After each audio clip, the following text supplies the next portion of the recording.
Hello and welcome to another edition of the Hitting the Hardwood podcast, your home for all the latest Minnesota Lynx and WNBA news, analysis, and coverage. Thank you for tuning in to another episode. I'm your host, Mitchell Hansen, and welcome to the 2024 WNBA regular season. Whether you're listening to this on a Tuesday, the opening day in the WNBA, or whether you're listening to it afterwards, I wish you a very happy opening day, happy opening week, and let's get this thing going. It's going to be a fun year. There's been enough build-up to the season. Some of the talent that will be in the WNBA, the increase in interest in the WNBA, and there's been a lot of build-up to it, as I mentioned, and it's time to get things going. So I'm really excited to begin a new season with all of you, to begin to cover another season. It'll be, I think, my 8th season covering the WNBA. I started in 2016, so I'm really excited to once again not only be providing this podcast for another season, but also covering the WNBA through Canisupis, Winsider, RotoWire, SportsBettingDime.com, and elsewhere. So as I mentioned, the WNBA season is here. We're here in the first week of the 2024 season, and let's get this thing rolling. Let's go. I wanted to, before we jump into the podcast, who this week's guest is, I want to give you a little update on the podcast itself and the timing. I had mentioned this in previous podcasts that I would be giving you guys an update on what I'm looking like timing-wise as far as when this podcast will be coming out, if it'll be coming out every week, every month, whatever it may be, because I want you to expect when the podcast will be dropping, so you're not wondering when the next episode will drop. As we did last season, it'll drop on a Tuesday, but this year we're going to do one every other week instead of every week. It just gives me more time to build quality guests, kind of go a little bit more in depth. And just gives me a little bit more time to give you quality podcasts rather than just weekly podcasts. So as needed, there'll be some bonus podcasts, some extra podcasts, like I said, if it's needed or if it's necessary throughout the season. So be on the lookout for that every other Tuesday throughout the regular season. Kind of similar, like I've been doing during the last season in 2023. But I'm really excited to be doing this again this year, to be providing this podcast to all of you, and I appreciate all of you for listening, as you always do. With that said, I'm really excited for this week's guest. It's somebody who's been around the organization for a while. You've listened to her, whether it's on the radio or on TV. She's covered just about every sport in this state that you could possibly think of. Most notably, right now, she's doing Timberwolves and Lynx. You notice her on TV. You hear her voice on play-by-play. I'm very excited and honored to be joined this week by Bally Sports North's Marney Gellner. And as I mentioned, you might have listened to her. She's a regular guest on KFAN on the Power Trip Morning Show and other programs. But Marney is awesome. Marney's great. She's been great to me ever since I kind of first met her when I worked for the Timberwolves and Lynx in 2016. And I really do enjoy, I'm not just saying this, I really do enjoy listening to her, whether it's on Bally Sports North doing play-by-play, doing Timberwolves stuff pre or post game. I know she's done Twins stuff as well, or just listening to her on the radio. Marney's awesome. She's one of the nicest people you'll ever meet, and she knows her stuff. So I'm really excited to share this podcast with you this week and to dive into things with Marney Gellner. We talk about her life, her experience, what some of her top memories being around the team throughout her time covering the Lynx, or not covering the Lynx, but being on the broadcast for the Lynx, being around the team, being around the organization. I asked her about some of her favorite memories, to ask her about being a part of the crew on Bally Sports North. Then we dive into women's basketball, the WNBA, and the Lynx in 2024. And it's a really great podcast. I'm really excited to share it with you. So without further ado, let's jump right into the podcast with Bally Sports North's Marney Gellner. Marney Gellner, how are you doing? I'm doing great. Great. The sun is shining. It's a beautiful day. Absolutely. We're finally to that point in the year where we can hopefully finally put the cold weather and the bad weather behind us and start looking forward to not only Lynx basketball, but good weather, right? I know. It's I thought we would have summer starting April 1st with the way our winter went, but apparently we still we had to deal with some rain, and it's all good. And here we are on May 8th, and the freaking Timberwolves are still playing. It's hard to switch into 100% Lynx mode, which normally I am by now. Right. And now I still have some Timberwolves games to watch and work. Thankfully, it's a wonderful thing, but it's unfamiliar territory. It is. It is. What? Let's talk about the Wolves a little bit. How about those Wolves and the playoff run that they've had so far? It's honestly, it's incredible. There's euphoria around the Twin Cities It's over the crazy. Timberwolves. Even from someone who watched and worked every game this season. I mean, there's a level of belief, like, yeah, this team is good, and yeah, they can do. And then there's a level of reality. Mhm. Oh, they're actually doing it. And sometimes those don't always match up, and it just takes a minute for the reality to sink in. It's a little bit surreal. Yeah. And it's awesome, and I will ride the wave as long as it goes. And if Timberwolves games and Lynx games overlap a little bit, so be it. Yeah. It's a good problem to have. As Lindsay Whalen once said about the fan base, she talked about like when she first came to Minnesota in 2010 and or around that time, and she said like the fans are passionate. It's a basketball city, basketball state, basketball town. When you win, they show up, and that's exactly what we've seen from the Wolves. I mean, it Yeah. kind of mirrors the Lynx and the Wolves. Obviously, it's a little bit of a different fan base, but it's crazy to see the amount of support, the amount of everybody coming out and just the hype that's around the team, and it's a lot of fun. It truly is a fun basketball town and basketball Yeah. state, that's for sure. It is. And it doesn't matter if it's Wolves, Lynx, Gophers, when there is a good basketball team and a winning basketball team, people in around here show up. Yep. It is a great basketball community. Yeah. I mean, Don't we know. even saw it with the Twins too, with their run last year and just the amount of support that fans showed up when that happened. Okay, yeah. We love Right. a winner. Who doesn't love Absolutely. a winner? Absolutely. We've been through plenty of the opposite. So that's what makes it a little bit That's true. worth it. That's true. Well, that kind of feeds into what I kind of wanted to start off talking to you about. Obviously the listeners or everybody listening should be familiar with you already. But if you could start by just kind of outlining what you've, not specifically Lynx related, but what have you been doing during the off season, and I guess what haven't you been doing, because you've been doing kind of a little bit of everything. Yeah. Which off season? Wolves Well, off season. Lynx off season. exactly. You Um, don't really have an off season. It's just whatever. No, What, I have a little bit busier and a little bit slower seasons, I guess, but my main roles are during the Timberwolves season, I host the pregame and postgame. I used to be a sideline reporter, and I did a handful of games this year, but after 10 years of traveling, Mhm. that's mostly it. 10 full years of traveling a full NBA schedule. Oh my gosh. Some days I honestly am not quite sure how I did that with two kids. So that Timberwolves pregame, postgame host now, which allows me to stay home and work from the studio for road games, which is awesome. And then Lynx play-by-play. So it kind of takes me year round, Mhm. 6-7 months of Wolves, 5-6 months of Lynx, and that basically covers a full year. And then I do KFAN radio, Hey Fan Power Trip on Tuesdays and Friday mornings. And I'll just apologize in advance for anything those guys might have said recently.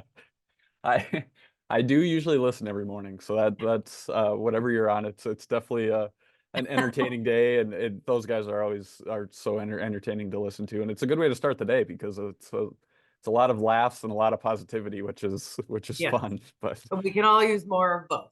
yes, absolutely. Well, talking about the Lynx, you said that you do play-by-play for the Lynx, entering 14th season, correct? Yeah, I'm not really sure. And Yeah. that It's sounds about right. I it's actually did it right from the beginning when I first got here and we were Fox Sports before we even became Fox Sports North, before we became Bally Sports North. In the fall of 2002, which was when I started this job, I did Lynx play-by-play for like 6 years maybe. mhm. And then, but we only had 6 games. That was literally in the Timberwolves contract. It said you will broadcast 6 Lynx games per season. And I did play-by-play for those. And then there were the middle 3-ish years where they put me on full Twins, and Tom Hanneman did Lynx play-by-play, but it was Mhm. only 2 or 3 summers, and then I went back to it. So this latest stretch has been whatever you said, 14 years. That Yeah. sounds right. I've been here for 21, I think. Okay. So it's probably been more like a total of 18, but it was Mm-hmm. 4 on, 3 off, 14 or something like that. Mm-hmm. Yeah. What do you enjoy most about doing play-by-play? I like having time to have more to say, Mm-hmm. because coming from the world of especially sideline reporting, there is a fine window, and it's sometimes 20 seconds. Usually, let's say 20 to 40, depending on, are you coming out of a timeout? Are you going right to break? What is happening? But I'll have a producer in my ear, in my little IFB that I wear when I'm doing it, sideline reporting, wrap it up, toss it back, close it up, wrap it. Like it's always just like quick, quick, quick. And I'll leave a game with, I have so much more to say, or so much more to give, or things prepared that didn't make the broadcast. So I found that in play-by-play, it doesn't mean I'm trying to dominate and say everything in all words, but I do find that so much more of my work and research comes out in the broadcast. And I do oftentimes leave feeling like I almost said it all. Yep. There's nothing left, which is a great feeling to have. Right. Is it nice to kind of have that mix of doing, pre-post game or in studio stuff and play-by-play and kind of at different times of the year too? Yes. Yeah. Yes, very much so, because it's a totally different routine of prep and game day. Like the way that I get ready for the next day's broadcast, if I'm hosting a pregame show versus if I'm doing play-by-play, is very different. And even my game day routine is different. And that is a big reason why I needed a change too from sideline reporting. I was doing sideline reporting for Timberwolves and then sideline reporting for Twins. And so it was just kind of the same routine with different people in different locations. But when you throw in play-by-play, and now that we have, over the last, I don't know, handful of years, we've done the full season, 36 games, 38 games, 40 games, whatever the WNBA has had, minus the exclusive games on ESPN, ABC, Ion, whatever. But now that I have a good chunk, I think this year it's like 34 games, something like that. Now that routine and having it really be a part, that is my summer now. That's awesome to me. I didn't realize how much I needed it mentally to just have a different sort of purpose and rhythm to my work. And it's been really, really, I don't know if a relief is the right word, but something that I've felt a lighterness to my daily routine, more than I even thought I would. Mm-hmm. How does maybe the preparation or the routine change from in studio to play-by-play? A lot more preparation when you're doing play-by-play, I assume. Yeah. Yes. And for like the pregame and stuff, let's say I'm hosting a pregame, postgame for Timberwolves, it's a lot of like, what sort of stories can we tell that can show up on the screen for the viewer? Like I can make a full page graphic that shows you Naz Reid's rebounds last year versus this year. And then we'll show you video of the two. And so it's like bringing a point across or a statistic across. And in play-by-play, it's like every player on both teams. What have they done lately? What did they do last year? What are the off-court storylines? Like it's a lot more, and it's a lot more game and statistic specific heavy. And then I also rely on Leah Bjolson, the analyst, to give literally the color for it. So I know like I'm heavy statistic and what is she doing lately kind of stuff for both sides. It is the thing about prepping for play-by-play is I never feel like I'm done because of the internet and information. You can go on, I mean, almost forever, because you could pick every player on the opposing team. Let's say, just for example, the Lynx start off against Seattle.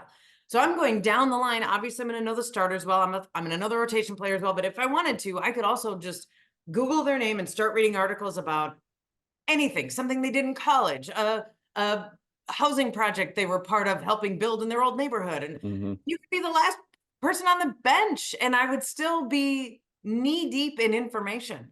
So the tricky part is, and I've talked to other play-by-play announcers about this. When do you stop? How do you know you're done? And Right. every one of them says, you don't. You just feel comfortable enough that you've got plenty of stuff and just know it never ends. And you just have to, at some point, shut it off. And for me, sometimes that's just time. It's like the Lynx play at 7, it's 6:20.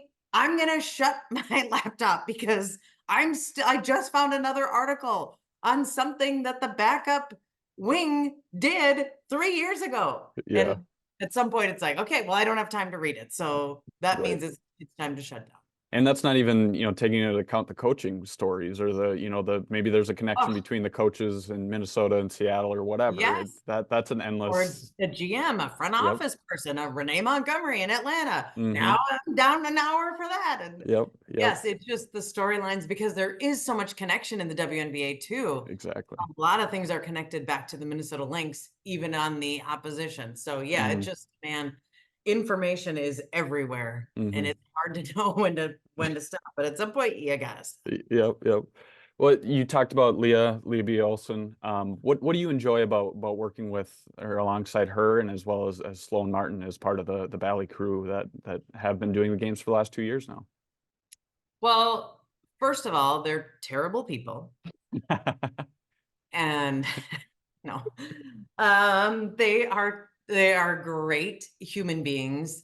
Sloan, I've just gotten to know over the last few years of working with her. I knew her when she was the radio play-by-play voice of the Lynx, but not as well as I do now. Leah, I've known for 20 years, and she's one of the all-time great human beings in the history of the world. So anyone who's a Lynx fan and wondering, I wonder what she's like, she's awesome.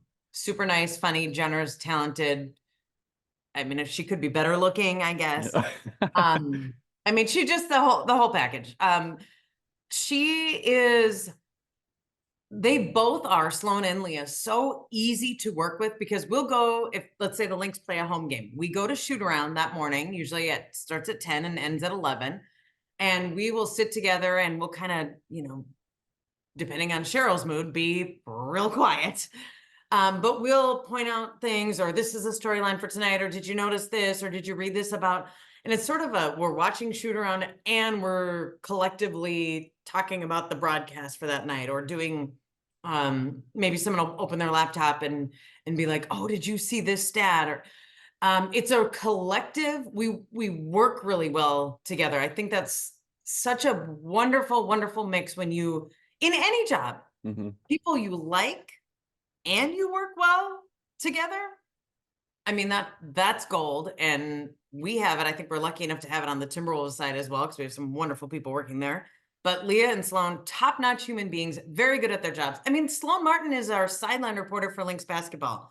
She could be the play-by-play. She's been the play-by-play. And when I miss games, she fills in as play-by-play. When Leah misses games, she fills in as the analyst. To have someone that is that good and talented and well-rounded on our crew is a blessing.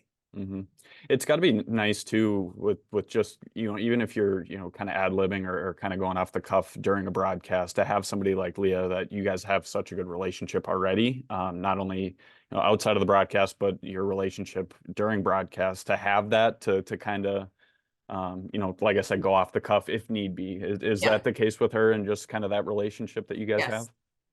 Yes, and I hope it shows up on broadcast. I mean, there have been times where one of us has done or said something that made the other crack up, and we kind of have to pull it together a little bit, because that is one thing we do a lot of, is laugh our butts off. Like, we crack each other up.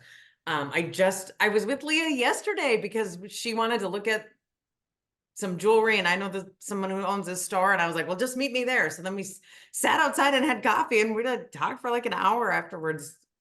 And okay, where was I? Yes, so we work really well together, crack each other up, and yes, to be just able to kind of, at this point, I know work-wise how to sort of lob something up for her to just take the swing.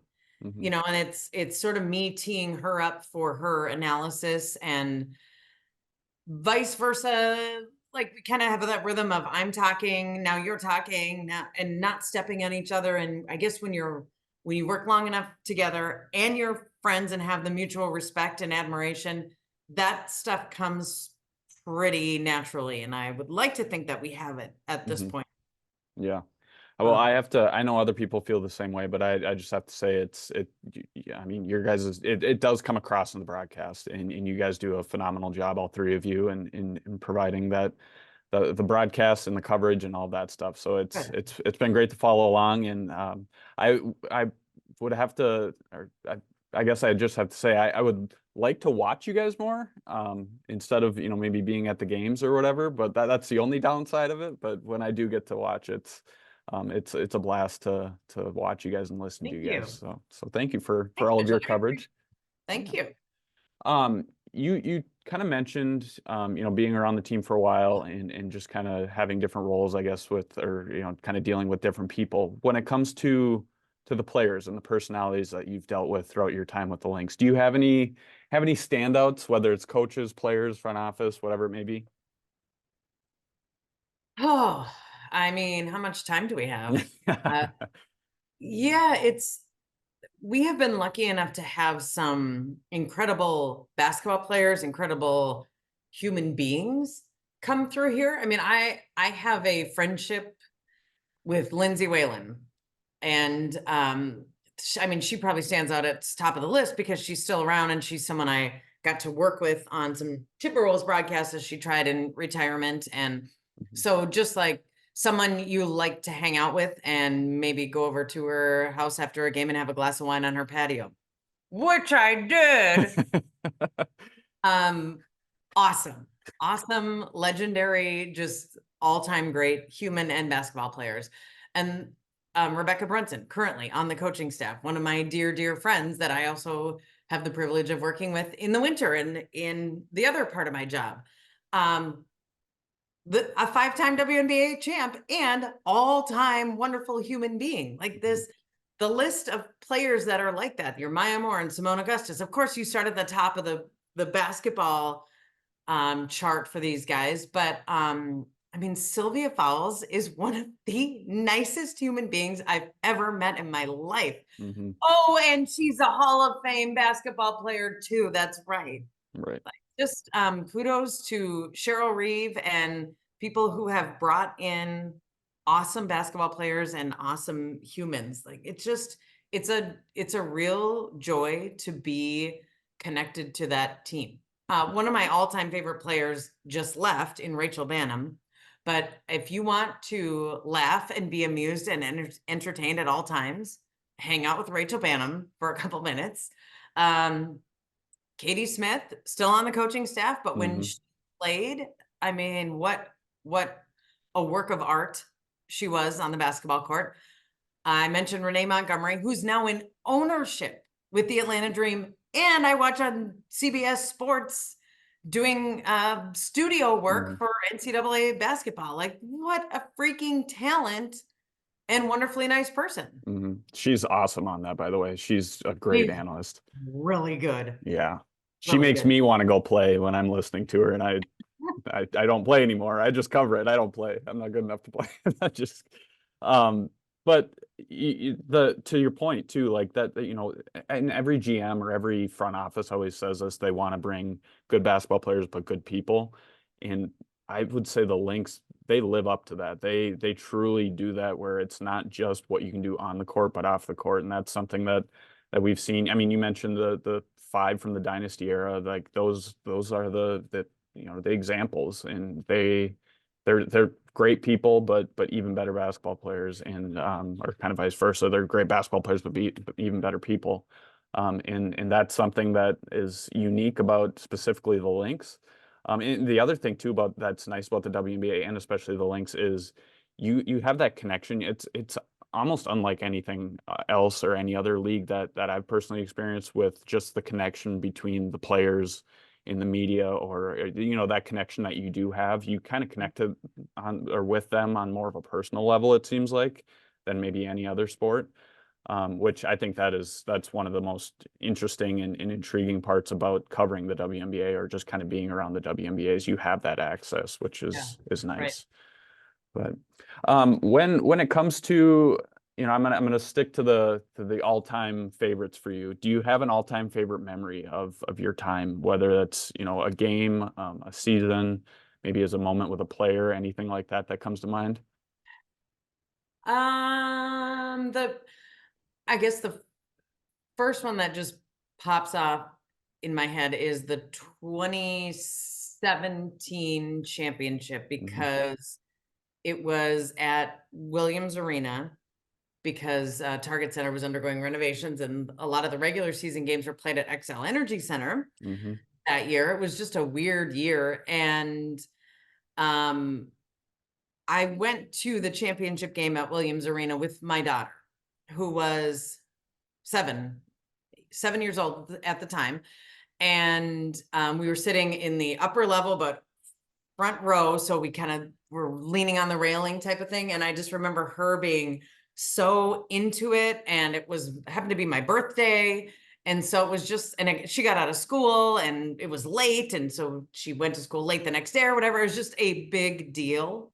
And just because it has a personal connection, I'll Hmm. say that right off the top of my head, that's the first game I thought about. And I have pictures of it. And we're both wearing Lynx shirts. And, there was just a celebratory attitude maybe in the air. And it was obviously, we just won a championship, so that Right. helps. Hmm. But for us, just personally, I remembered driving home and getting out of the parking lot, and it took forever to get out of the parking lot. And she was like, I hope it gets even later and later, because all my friends are sleeping and I'm going to school late. And I was like, what a great memory. Yeah, Yeah. you're right.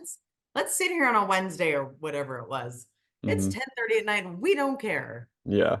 But and I think that added kind of storyline too of Lindsay Whalen winning one at Williams. I think that added to it. Yeah. Obviously just the kind of the comeback, or that battle between the Sparks too. That it's a phenomenal year. And not that, they sensed that was the end, but everybody knew that run was coming to an end. So that was Yeah. kind of the cap to Yeah. what a historic run. So that was a crazy fun Yep. year. All of that. I still have not been in an arena that is as loud as what Williams Arena was when that finals was happening. Yeah, That it was crazy. Yeah, you're right. It phenomenal was atmosphere. packed. And Yes. remember the tubing that came out of the side because they Hmm. had air conditioning in or something? And Yep. there were just so many, like, wow, this is kind of crazy. The Hmm. whole thing. Yeah, absolutely. Kind of shifting gears a little bit to, I kind of want to talk a little bit about, just women's basketball and the WNBA in general right now. Yeah, it's something that you'll probably see in the numbers or viewership numbers with the broadcasts, but Yeah. the increased awareness and kind of interest in women's basketball. What do you think of what's kind of unfolded, specifically over the last maybe 6 months to a year, but over the last few years, in the increase in people wanting to watch the game? It's awesome. It's fantastic. It's phenomenal. I feel like it's been bubbling up and we've Mhm. been ready to jump and make a leap, and it just hasn't happened. And I've never understood why. I can't put my finger on why it seems to be right there and it just wouldn't go over the edge. And now, of course, Caitlin Clark has just blown things up Mhm. 100-fold. It's I love it. I've thought for forever that there's so much good to this women's game that people have not experienced. And there's a whole world out there that we haven't reached, Mhm. that are ready for it and would just drink it up. And now it seems like this will be the time. So yeah, let's go. The product is there, it's ready, it's waiting. It's not like, oh, now we got to button up and be good and clean and admirable. And it's all been there all the time. So now it's just a matter of, okay, that door's open, that window's open, Mhm. everything, that road's open. Let's just keep going down it. I could Mhm. not be more happy. Yeah, I talked to Simone Augustus in my last podcast, and I asked her the same thing, and she said, she's like, I kind of have that aha moment, or that, like, you guys are finally getting what we've been saying this whole time. It's always been here. We just need the chance to put it in front of people. And I think that's exactly what's happening right now. I mean, sure, it's, the Caitlin Clark effect, but that's getting it in front of people that maybe otherwise wouldn't have watched the game before. And now they're realizing what everybody else is seeing, what we realize on a yearly basis or a daily, weekly basis, that it is a good game. It is it's fun to follow along. It's fun to watch. And now people are finally starting to realize that, and you're just getting more eyes on the game, which is half the battle. I mean, you gotta get in front of people for them to be able to watch it, to catch those casual fans and to, kind of bring in new people. So it's awesome to see. I mean, it's so fun to see it blow up, and hopefully it continues to go from there. But shifting to the Lynx season, I know we had media day here at the beginning of May. You probably had the chance to meet all the personalities, and I had Courtney Williams on a few podcasts ago, and she's phenomenal. Lynx fans are absolutely going to love her personality. What do you think of the team they have this year, and kind of what might be, a possibility for the Lynx to accomplish this season? I expect them to be in the playoffs, obviously, in the postseason. I think they can be top 5. I think 4 or 5, just having played 0 games and not seeing the rest of the league, 4 or 5 seems right. Seems like they're better than half the league. So that's just kind of where my initial expectation goes. I think Nafisa Collier is, to say an MVP candidate is such a generic term. It's true for her, and I expect her to be one of the 5-ish best players in the league. She's that good. And I think just having this backcourt of Courtney Williams and Natisha Heidemann, and we know that is our backcourt because that was a huge storyline last year and a huge reason why the Lynx started 0-6 and then spent the entire season trying to climb out of that hole. So those things will make for a better team and just kind of solidify. It has to be such a good feeling for Cheryl Reeve to go into a season and know, this is my lineup. Nobody's hurt. Nobody is on the verge of not quite coming back from an injury or on the verge of retirement. Like, this is my lineup. We're good to go. Courtney Williams is going to open a lot of people's eyes to, she's gonna be in your face. Whether you like it or not, you're gonna be like, whoa, hey, whoa, okay, we got this girl. She is a freaking hoot. She is. She's very loud, and she's gonna let you know about it. So I'm kind of excited for Lynx fans to discover her and go, what the hell is this? Either love it or be like, I'm gonna need a minute. And either is fine. Yep. She's a huge personality, and I love teams that have huge personalities. So especially if you're a winning team and you have a huge personality, it can be awesome. So I'm very excited for Lynx fans to discover Courtney Williams as a player and as a personality.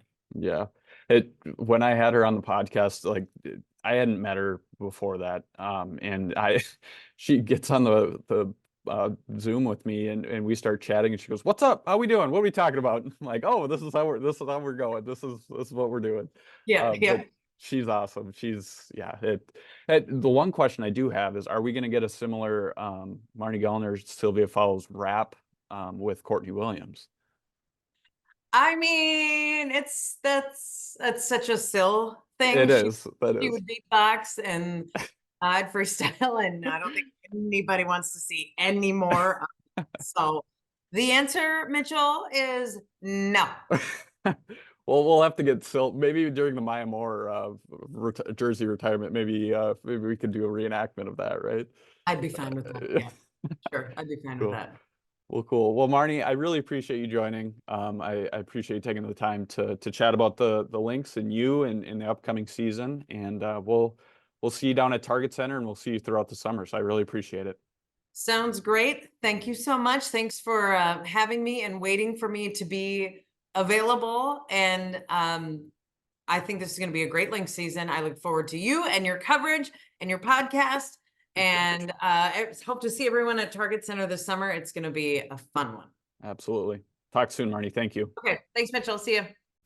Thank you once again to Marnie for joining the podcast this week. As I mentioned before the podcast recording, Marnie's one of my favorite people, and I'm not just saying that. She's awesome. She's very insightful. I could probably talk to her for days, and she's extremely talented at what she does. Not just now, but she has been her entire career. So I really appreciate Marnie for joining, taking time out of her busy schedule, especially with Timberwolves and Lynx stuff kind of overlapping here. Marnie's got a lot on her plate, so I appreciate her putting in the time, or taking some time out of her schedule, as I mentioned, to join me on the podcast. I also want to give a shout out, as I do every week, to Jeremy Rushing. He does a great job producing his podcast. He's been a great partner in this with me in helping produce this podcast and get this out to all of you. So I really appreciate Jeremy for all he's done for Hitting the Hardwood.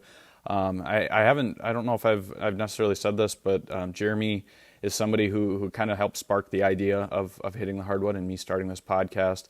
He brought it up to me when I really wasn't necessarily considering a podcast. He brought up the idea of starting it up, and I really appreciate Jeremy for his partnership, helping with creating Hitting the Hardwood, and also helping to produce it every week and to continue to make sure it's a quality podcast and I sound a little less crazy than maybe what I am. But I appreciate you, Jeremy, and everything that you do for Hitting the Hardwood. I also want to give a shout out, as I do. Well, before we get to that, I want to mention our Patreon page. We have had another member here this week, Shino. I apologize if I'm mispronouncing that. But had joined our Patreon community. I really appreciate the support.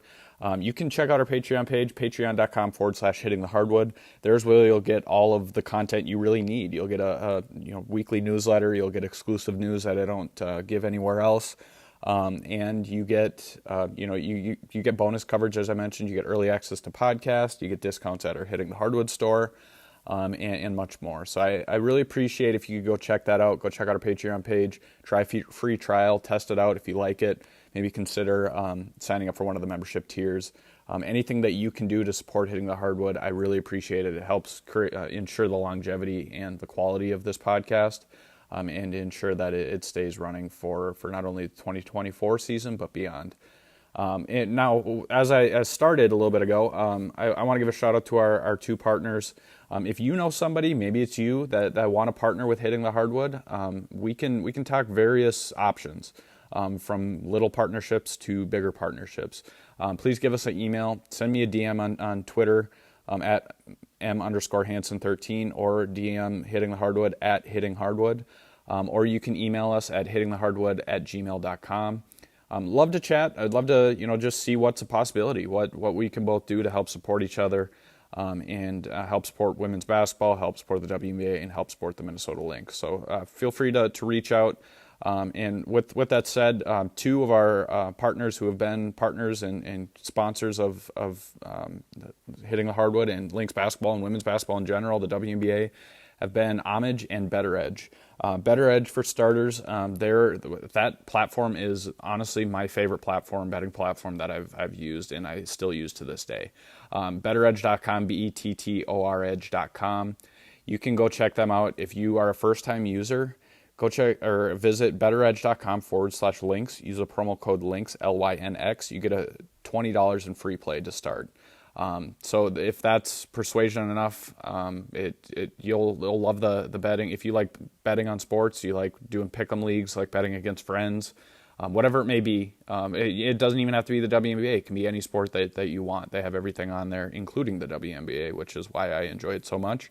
But go check that out. It's a lot of fun. If you enjoy all of that as much as I do, then you'll really enjoy Better Edge. And they're a Minneapolis-based company.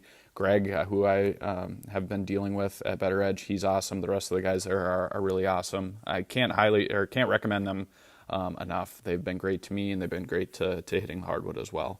Homage, as I mentioned, Homage is a vintage clothing store. They have a lot of great WNBA gear, vintage gear. They have a lot of other sporting gear as well. A lot of great stuff at Homage, HOMAGE.com. Visit our social media, or actually you can visit our website or our social media accounts.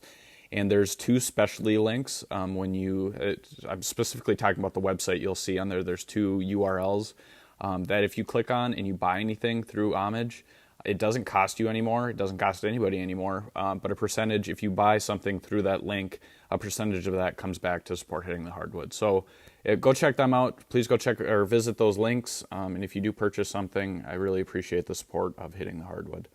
Now, with that said, as I mentioned at the beginning of the podcast, the WNBA season is here. I'm really excited for another season. Really excited to provide content to you guys all season long. And I'm excited to get going. Let's get this season going. Let's get it rolling. Before we know it, it'll be the All-Star break, and we'll be gearing up for the playoffs. It always seems to fly by so fast. So I really appreciate you tuning in. I appreciate you looking forward to this podcast, on a every other week basis. I'm here throughout the 2024 season. And I look forward to watching all the action here during the season and as we get things rolling. So as I mentioned, thank you so much for tuning in. I hope you enjoyed the podcast this week, and I will talk to you next time.